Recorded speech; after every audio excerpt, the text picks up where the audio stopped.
Hey everybody, this is Hear Her Sports, where we meet incredible female athletes and women in sports. I'm your host, Elizabeth Emery, and I so appreciate that you are tuning in, so thank you for that. In this week's episode, I'm talking to Sibyl Jacobson, who was right here in Cleveland, Ohio this past August for age group triathlon national championships. In the 75 to 79-year-old age bracket, Sibyl competed in both the Olympic and sprint distances and finished second and third respectively. Then, the following month in September, she was off to the World Championships in Lausanne, where she flipped things around, finishing third in the Olympic and second in the sprint. Sibyl also competes in longer events. In both 2017 and 2018, she was the IRONMAN 70.3 World Champion in her age group. And she didn't even start competing in triathlons until she was 61. Just a few years prior to that, she was pretty much doing nothing physical. She was the president and CEO of MetLife Foundation in New York City, where climbing stairs to the office one day when the elevator wasn't working showed her how out of shape she was. Sibyl tells that story, talks about her training and competing now, Title IX, what sports she did as a kid, and being an older athlete. Let's meet Sibyl Jacobson. Well, welcome, Sibyl. It's really great that you're here, and I really appreciate you taking the time, especially since you're competing tomorrow. Well, anything to take my mind off it. Oh, really? Yes. Do you get nervous? Not really nervous, but I get sort of thinking and rethinking. Should I do this? Should I do that? Should I have a peanut butter sandwich now or wait later? I mean, everything is a decision that seems to be monumental. So taking my mind off it is great. Well, what do you have planned for tomorrow? What are your intentions? Get up early, have a huge breakfast. My usual sort of breakfast of banana, peanut butter, bagel, whatever, and get down to the transition area in time so that I don't walk in the wrong direction in the dark and things like that, which have happened. I think one thing that's really interesting about your story is that you did start doing triathlon late in life. I did.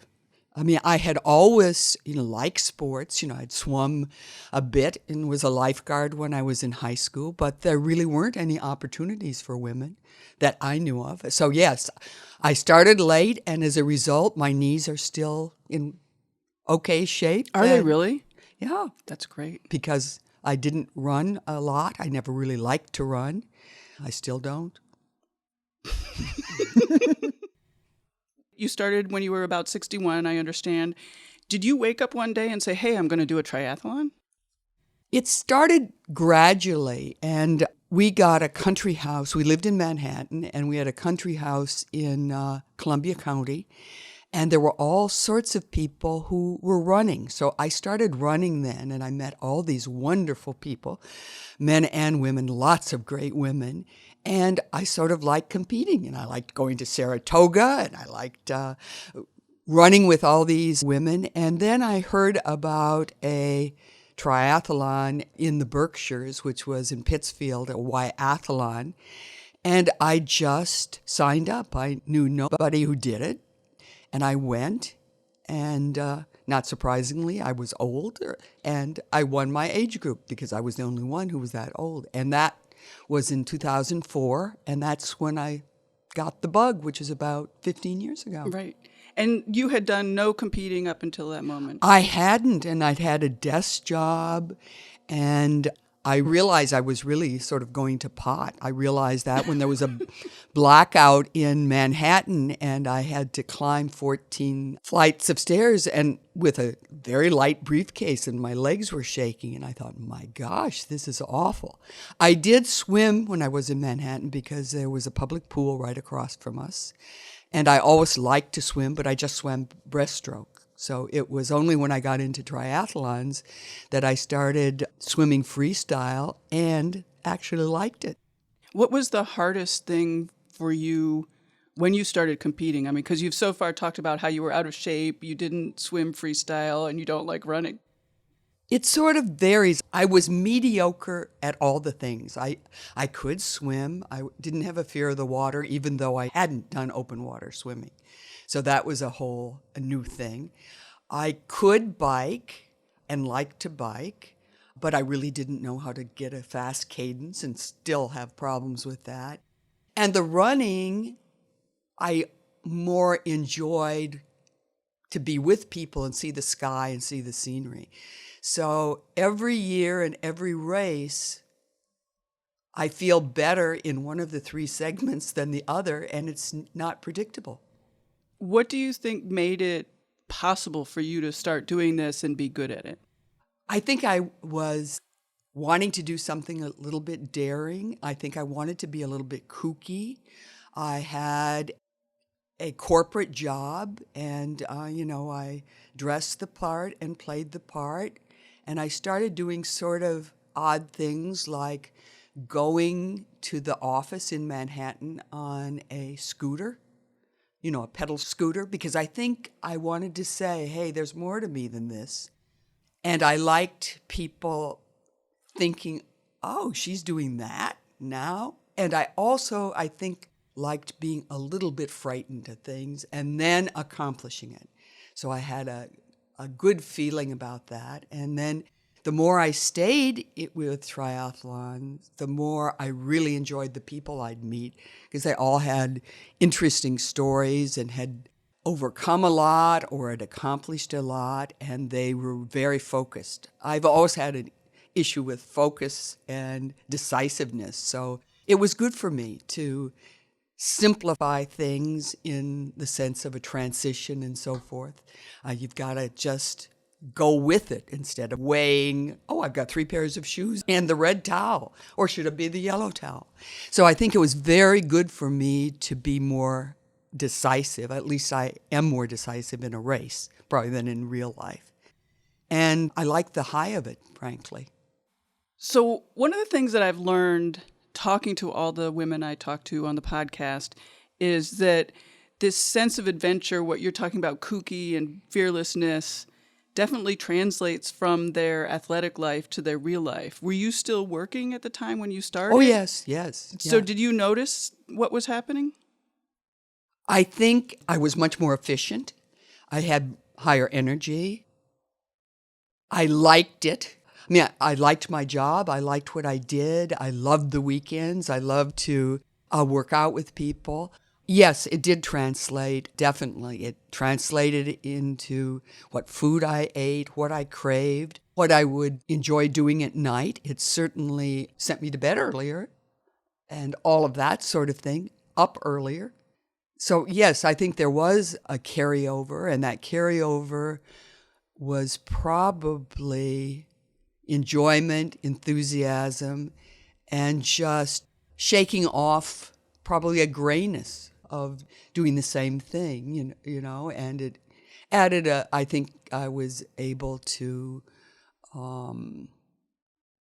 be a bit more open, since one takes a risk whenever one races and things happen. And I remember a friend of mine said, well, do what terrifies you. And I thought, what good advice, because time is running out. What's been the hardest parts for you, the hardest parts to learn? The discipline of workouts. I think the hardest part for me is not looking at the preparation for a race as sort of an end in itself, but rather just I check off the box, well, I've done that, but I really didn't put out what I should have. I wasn't really present. So I think the hardest is a mental focus with me, definitely. In a race, because I can sort of start enjoying the sky and just forget that I should be pedaling faster. And certainly in terms of workouts, there's a tendency for me to just, I'm doing this and it's a beautiful morning and I really like it, instead of thinking, oh, those intervals are supposed to get faster and so forth. So it's mental focus. More and more it is with me. And of course, as you get older, you lose a bit of speed. So the mental becomes even more important. Interesting. Yeah. You said you like competing. I do. Tell me why. I've wondered about that, because I have friends who don't enjoy competition at all, and they just love to go out and ride and swim and do things like that. And I need the competition to make myself try harder. I shouldn't. I should have it internally, but I don't. So I like the competition. I like the sort of set time that you have to be there, the beginning, that you meet all these people. And I love the feeling of the end as I run off to get my iced coffee as the big reward. So I think that's really it. It's hard to not do it without people to my left and right. So I'm better in a spin class than I would be spinning alone. And that's true in a yoga class or anything. I just don't have the self-discipline. I need the camaraderie too. I think about why I don't compete anymore. And what I don't like is all the peripheral stuff, which you said you like. Like I don't like doing the traveling. I don't like disrupting my whole life to get there and disrupting the training. So you like all that? Yes, I like going places. Yeah. It's true. I do like going places. And I like meeting people, that you've seen once or twice before. You just recognize. I like hearing other people's stories. I like the hullabaloo. I like the fact that, as I mentioned before, that there's a beginning and an end, and you've completed that. And it's like, you've taken an exam and the course is over. So that feels good. I got my first DNFs recently, and that was a real bummer. And I thought, well, is this trying to tell me that I can't do this anymore? Or do I just think, man, that was fun going to that race and that I really did well and it wasn't terrible, and move on to the next one? So it's interesting to see as I fade, how long I will enjoy the competition, because part of it probably is that I get some podium places. Now, when that stops again, I don't know. But then when I began this, I had no idea that I could actually place. So when I did my first, or one of my earlier internationals, it was in New Zealand in Auckland, and lo and behold, I actually got a podium spot. Now, that was basically, I think, because the weather was terrible, and it was extremely cold. And for some reason, maybe my northern blood, I handle cold better than a lot of people. So it was more that than my ability. You talked about the camaraderie. Do you hang out with people? I mean, will you meet with people after the race and hang out? And Well, I usually go back home as soon as I can after the race. I have an invitation tonight to go with a number of people that I know from various triathlons, and I haven't decided whether I really should, because I don't want to eat too late. I don't want to do, that. And a lot of them are racing the sprint on Sunday. I'm doing both, I hope. So there is a bit of hanging out like before, if it's an international race and you get there before. I never have been able to sort of build on the trip afterwards. I didn't do that when I was working, and I have a business trip, and other people would figure out, oh, we're in San Francisco and it's a weekend coming up followed by a holiday. I think I'll, vacation for 3 days. I never figured that out. I tend to think one thing at a time. Okay, there's this race or there's this business meeting, and then I don't do a good job of working my personal life into it. that's focus. Right, focus on one thing. Maybe I should have multifocus. Yes. You mentioned that you just had a DNF. Yes. What happened? Well, I had a DNF on the long course in Pontevedra, Spain, and it happened that the older women were given a late wave start, and then there were time of day stops on each loop of the bike and the run. And so as a result, some of the older athletes, of which I definitely was one, didn't have as much time and DNF'd. So it was a bit of a bummer, but that's the way it is. That's right. It's a young person's sport, but we older people are trying to make it a lifelong sport. Why is it a young person's sport? Well, I think people enjoy young athletes. Oh, well, yeah. Yeah. And I understand, too, the dilemma of the organizers, because they don't want the fast people to absolutely run all over the older people, too, on these doubling things. So they may argue, that it's safety, and, from their perspective, that's probably true. From the person that is in good shape and feels they didn't have enough time, that's another thing. Right. Such is life. Right. What are your days like? My days start early. I get up early, which is good. And I often, do my workout fairly early in the morning, so I have the rest of the day. And then I should be doing things that I'm not doing, like cleaning the house.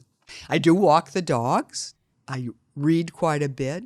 I increasingly like walking, which I think walking with the dogs, too, makes you slow down and look at things, and I think that's great. One of the big aspects of triathlon is the transitions.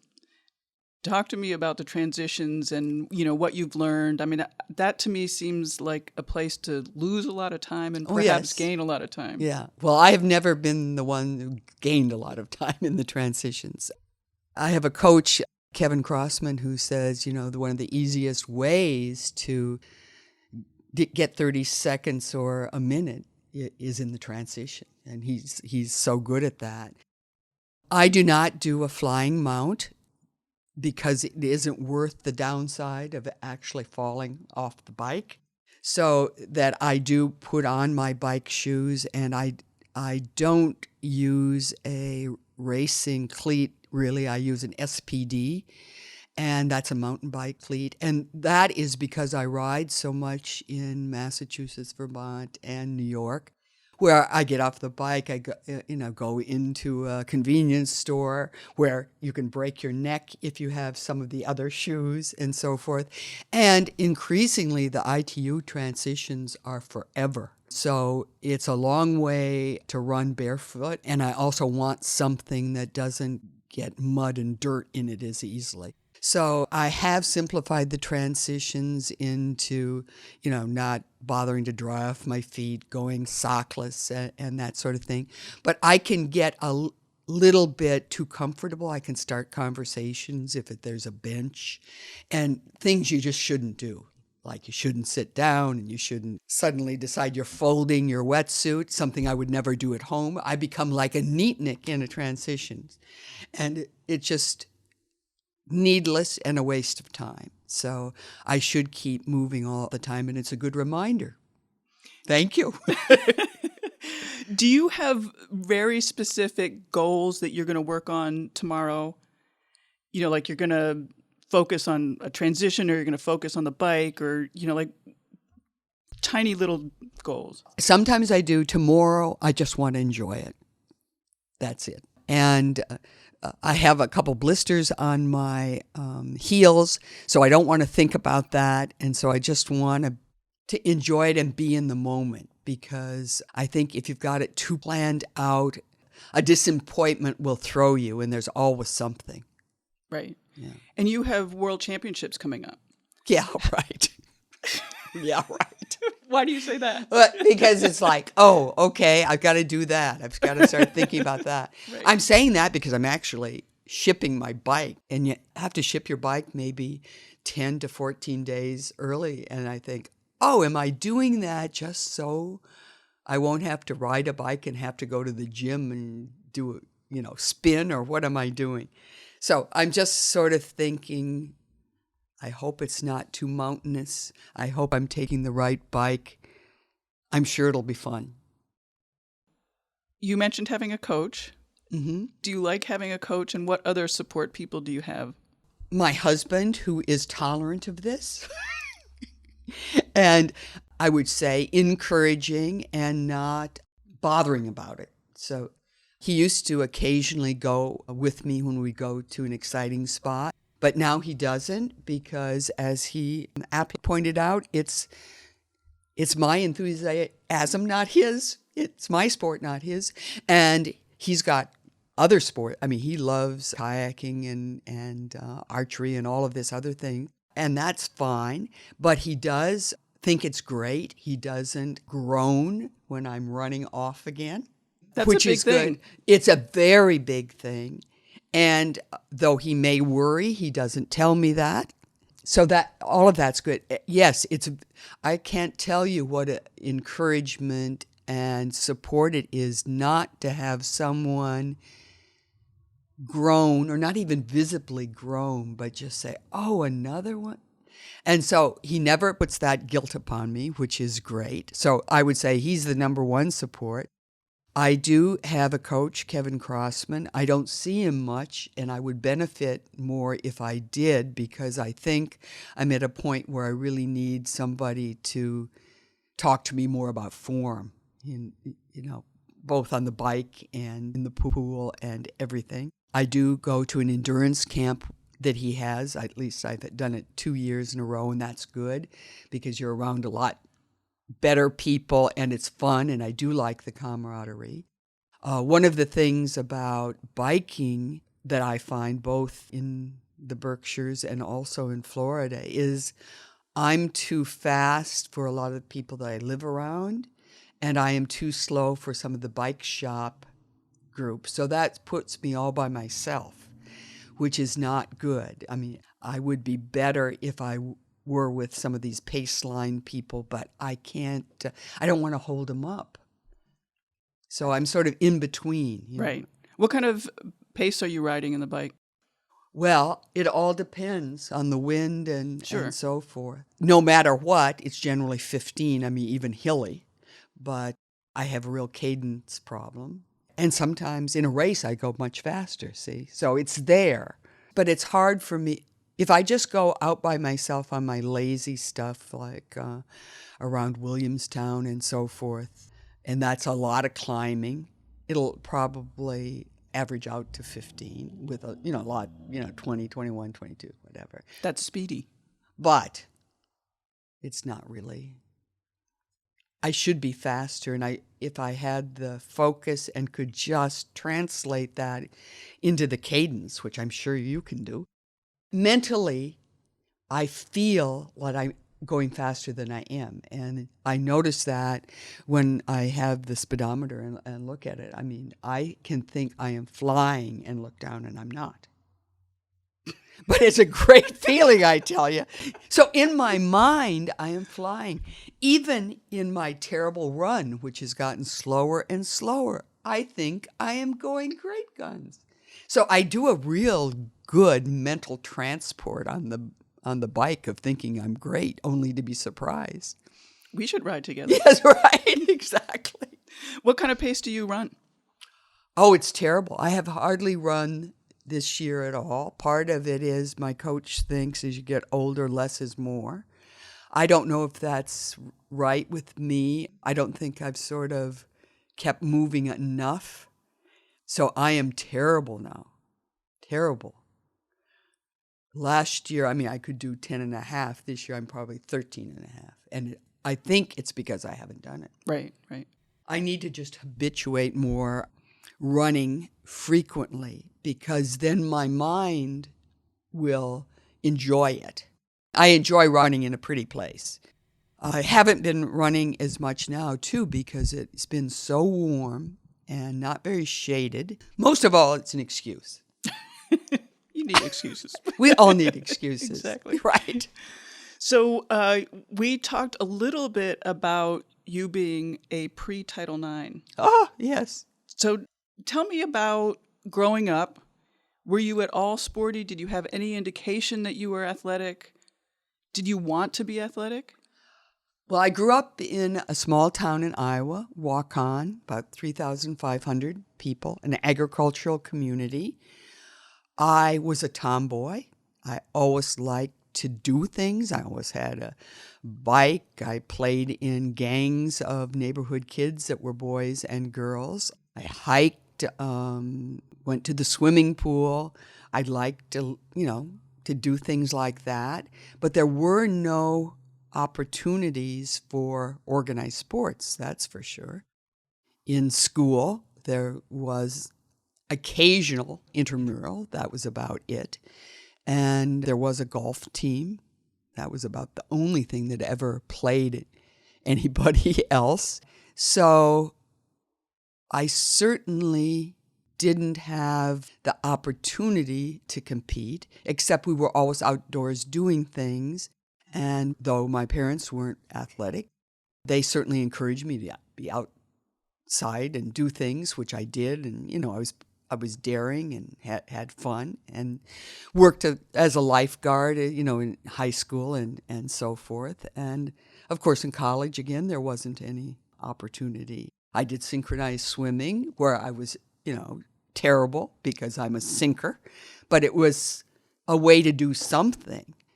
And I was so terrible at that, but I liked being around people that did things. So it was really a great discovery to find racing in 160s, really. Mm-hmm. And before that, a little bit before, to find it in running 5Ks and 10Ks and this whole group of people who does these things. It's wonderful. You feel good. You do things. You meet people. It's great. Were you aware of the lack of sports for women when you were growing up, or is your discussion about that lack sort of in retrospect? Well, I certainly knew that boys had teams and they had great uniforms, and that the only way that girls could do things was to be a cheerleader, which I was not because I didn't make cheerleading. Because I wasn't good at that sort of thing. I knew that gym was boring and that we did dumb things that weren't fun and weren't energetic. I did go to Girl Scout camp and that sort of thing, and I liked those activities, whether it was canoeing or swimming in a lake or, little races and so forth. And I think I always sort of had an interest in competition, even if it was decorating your bicycle for the 4th of July. I still like to get a prize, that sort of thing. So it was in retrospect, and at the time, too, I knew that boys had other opportunities, but I didn't think it was unfair. I just thought they were boys. Right. And I wasn't. I played with boys all the time. And the only time I probably didn't was when I went to Girl Scout camp. So everything was together. You build the treehouse together, you jump off the old barn together, you do everything together. Though there were some people in my town, some grades that didn't gel like that. So I think I must have been in a neighborhood or with a bunch of kids that were more open to that. So that was fine, yeah. You've talked a lot about, after starting sports in your 60s, that you really like the camaraderie. In that camaraderie, is part of it finding a like-minded group of women that you hadn't known before? It was, I think it was learning their stories. Some of them were and are so accomplished. Yes, they like to do things, they have fun, they're enthusiastic, and frankly, they can understand what you're doing. There are not many people who can. I have very good friends who still say, well, how was the marathon? After 10 years of saying it's not a marathon, I don't even say it anymore because they don't understand it, and I wouldn't expect them to understand it, and why should they be interested in it? Right. But I'm interested in it, and there are other people interested in it, and it's fun. Do you remember Title IX passing? No, not really. That's a good question. I think I was so pre-Title IX that inequities, certainly at the college level and that sort of thing, probably were not, the first thing in my mind at all. And you were probably either out of college at that point. Oh, yeah. Yeah. Right. Do you feel that you missed out on something because Title IX hadn't passed, because you're pre-Title IX? No. And I don't like to think like that anyway. Basically, 'cause what good does it do? So I try to look at it the other side. My knees are still okay. My hips are still okay. I could have burned out, earlier. So it's fun to have the interest, I think, and the passion later when it's harder to kindle passion and actually to have it. And it doesn't do any good to sort of rethink, oh, if this, if that. Lots of things could have gone wrong, and I probably would have found out I wasn't that terrific at stuff. Wouldn't that have been awful? And now just by living longer, just by showing up, it's something, because a lot of people don't show up or dare to show up. And that's what most of it is. It's just daring to put yourself out there with your saggy skin and do something. What are your goals, long-term and short-term? To stay in one piece, to keep doing it. So I think the short term, the long term are pretty much the same, though. The long term gets shorter and shorter. Yeah, I probably swim better now. I'm not a good swimmer. I'm a middle pack swimmer. But I probably swim better than I did when I was younger. Part of that is it changes mechanically in the strokes. And I've had, injuries, not necessarily sports injuries, but I fall on the ice with the dogs. I have all sorts of rods and screws and all of that stuff in my left arm, and was told I probably wouldn't be able to swim again. Well, I can swim, So a lot of this stuff, it builds a mental toughness, which I think is very important. So I want to keep doing it. I want to keep refining and refining the pleasure of it, because sometimes it can become sort of a drag or whatever. And that's why tomorrow and the rest of the season, I just want to have fun. I really want to enjoy it, and I want to be in the moment. Sounds so existential. One of the things I've noticed that you haven't talked about beating other people or any of your rivals. It seems like you're very focused on your own progress. Yeah, I am. And I don't really think about that. I really do think about trying to do the best I can. And of course, I would like to win. And sometimes it happens. And often we're so close that just, we're just, anything can happen. You could have a different bike rack position, or it could get tangled in something, and there goes that race. And you just have to enjoy it for what it is. And always after the swim, I'm glad the swim is over. I'm always glad the bike is over, because I think, well, nobody gets killed falling over running. Are you good at celebrating? Well, my celebrations are pretty modest. Yeah, I enjoy it for a while. I don't do particular things. I mean, even with a great workout, what is my celebration? It's a great cup of coffee, and I enjoy that coffee so much that I have a hard time, trying to explain it to somebody. It is so wonderful. Do I like, after something, going out with other people and having a beer and just talking about it? Yeah, I really do. And then you have to sort of turn it off, because people aren't interested in it. They really are not interested in it. Some people are. Yeah, this is true. But they aren't interested unless they've done it in the nuances of what happened this, and then that happened, then that other person did this, and what, even my husband, who is very interested, I could think, oh, I've gone too far. I mean, who cares? I think that's a healthy attitude, though. Yeah, right.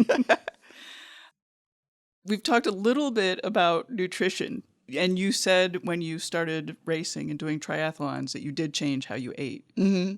And I still am trying to change how I eat, and I should do more food preparation at home, I know. But sometimes I get lazy.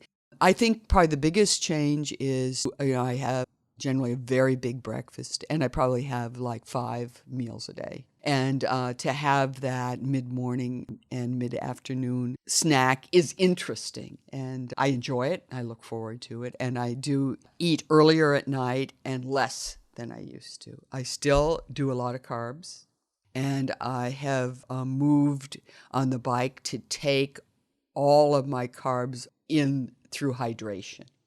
So I'm not doing goos, I'm not doing any of that sort of stuff. So that's different. And I think in terms of the glass of wine and the glass of beer, or the 2 glasses of beer, I do less, and I enjoy the one I have more than the 2 or 3 I would have before. I do limit desserts big time. And, I have a couple things that I treat myself to, like wonderful waffles once a week. I love it. And of course, I'm a freak on really having maple syrup and not the other stuff. Saying, I need that manganese, I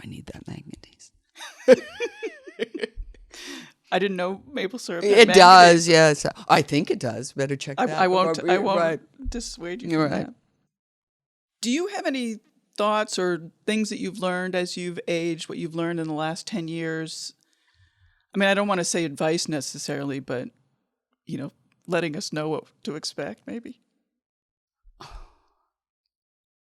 Well, aging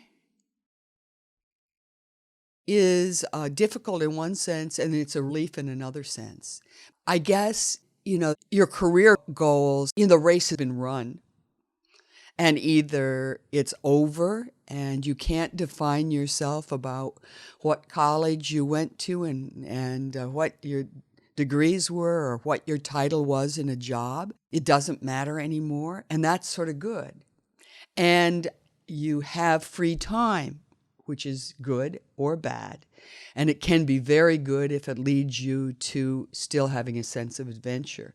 And I think my advice is to dare to change things up a bit, because lots of people don't. And in training, that can be an issue for me. When I swim, whether I feel good or bad, I always swim the same speed. So unless you change things up, nothing is going to change. It's like, in the corporate world, they say you do what you get paid for. And you make those decisions about what you get rewarded for. So if the compensation system is not good, you get rewarded for the wrong things and you habituate it. And that can be true in training as well. And in life, you become comfortable in something, so you just stay in that and don't do it. And I think we need to be stretched forever or just give up. So I do not want to go gracefully into that that good night or whatever it is. I do want to, fight it.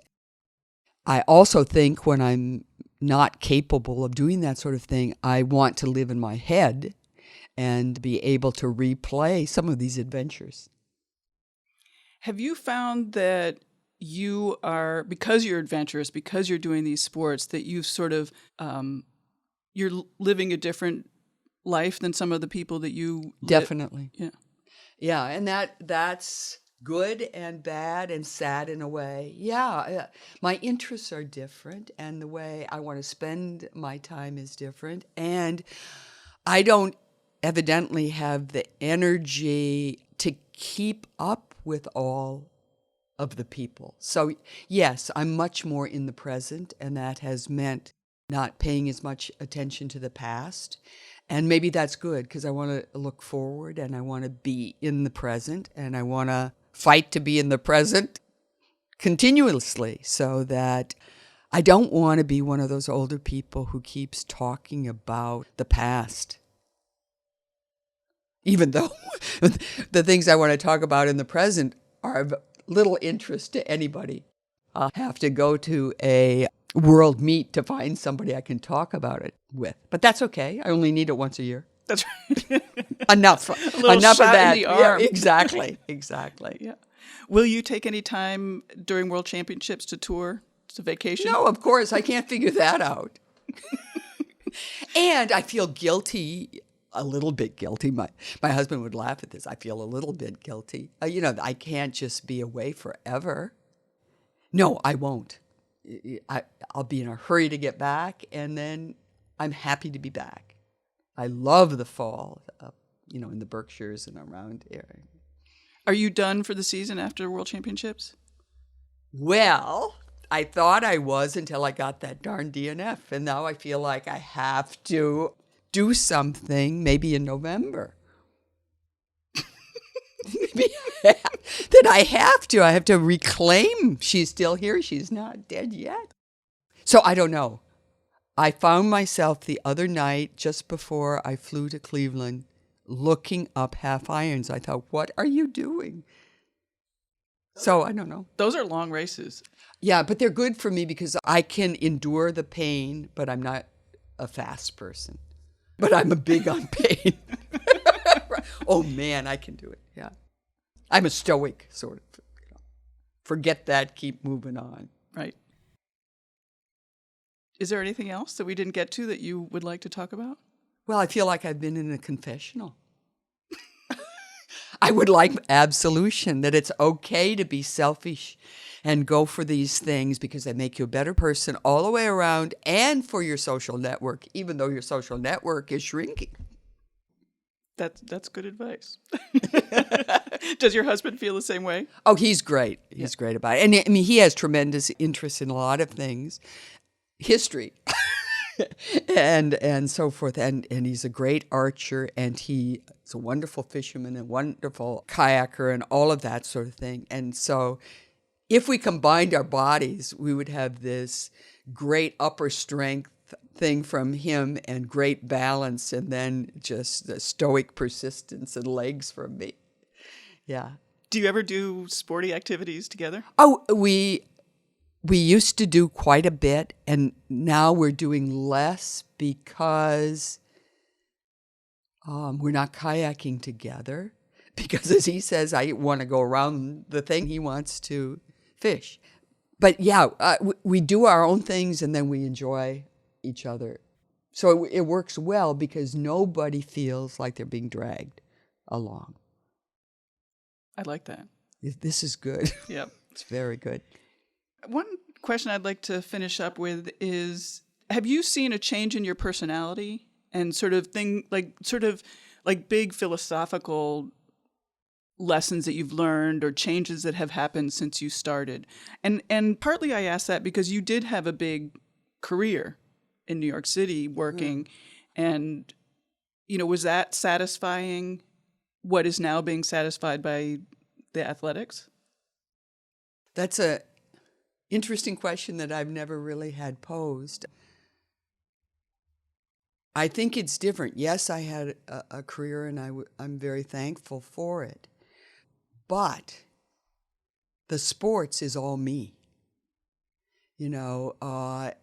It begins and stops with me. I am successful for me. I'm not successful for me.